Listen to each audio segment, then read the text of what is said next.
Kathryn to say a few words on that issue.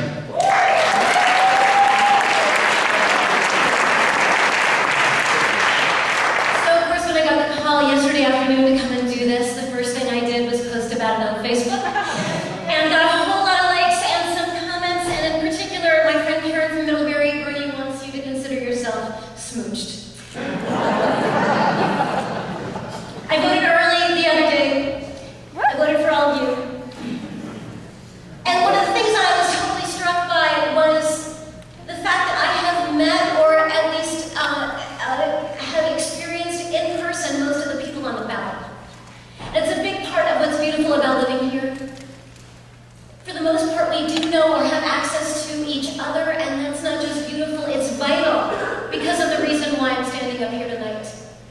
I'm standing up here as the poster child, the Lorax du jour for climate change. And it's tragic.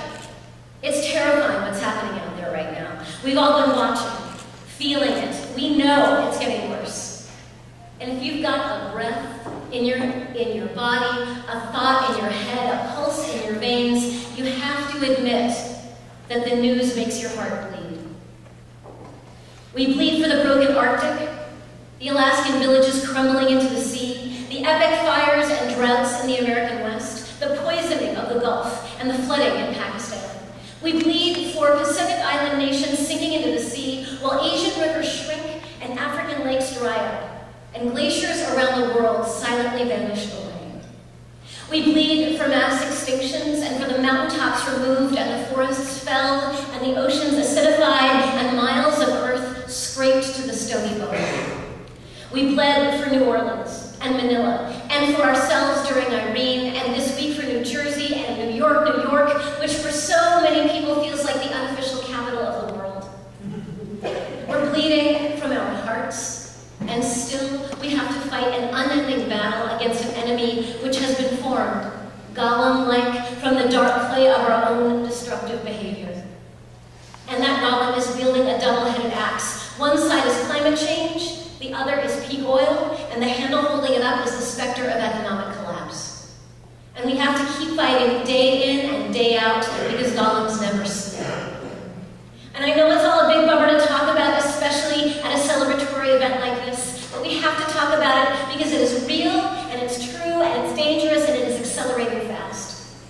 We have to talk about it because up until a week ago, when the skyline of New York went dark, we had a near complete mainstream media blackout around discussing climate change. And they could so easily turn around and ignore it again.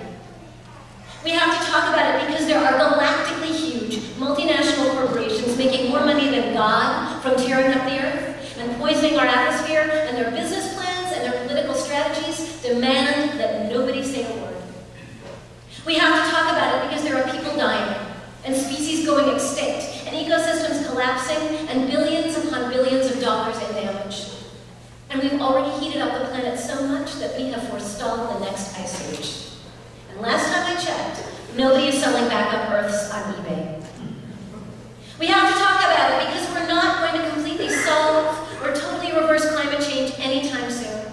We are too far down that road, here in the new geologic era known as the Anthropocene. Climate change has and will have a profound impact on us and on generations of our descendants, and we have to respond with determined fierceness and a bullish belief that we can make a difference.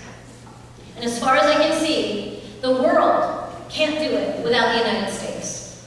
And the United States can't do it without Vermont, and Vermont can't do it without all of you, and you can't do it without each other. Well, those of you who will be rejoicing on Tuesday, and those of you who might be getting drunk. Now, you have all of you been doing a great job. And special kudos to our congressional delegation, who don't have the luxury of working in Vermont, but instead have to slug it out in the Thunderdome of DC. But we are still in a global crisis, the proportions of which cannot be exaggerated. So you can't get comfy. You can't think to put the work off for another day, or another term, or another legislative session. There is no other day. The time is nothing but now. You gotta keep holding each other accountable. You gotta remind each other that this isn't a game, it's not a movie, it is still And you've got to take huge risks and push yourself out of your comfort zones, because if you don't, you can pretty much guarantee that Mama Nature's going to do it for you. Fortunately, we human beings have a side to us other than the crazy, greedy, thoughtless, destructo monster part. We are also a remarkably creative, innovative, ingenious bunch of critters who are often at our best when things are at their worst. And we Vermonters, we open-hearted, forward-thinking, passionately innovative, community-minded, social justice championing Vermonters, we have the capacity to take on the challenges we're facing with love for the world, respect for each other, and unflinching, stare the abyss in the face bravery, courage, and chutzpah. We've got leaders who are our friends. We've got friends who are our inspiration, and opponents who are our teachers. We can look each other in the eye. We can clasp one another by the hand and commit from the depths of our soul to preserving the well-being of this planet and each other.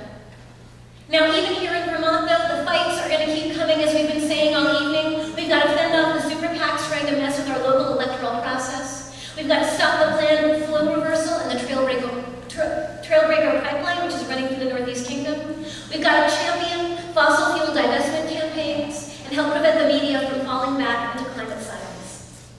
We've got to figure out how to protect our forests and our open spaces and waterways, and how the heck we are going to come to some kind of accord over building ourselves a truly green, renewable, carbon-free, socially equitable energy infrastructure.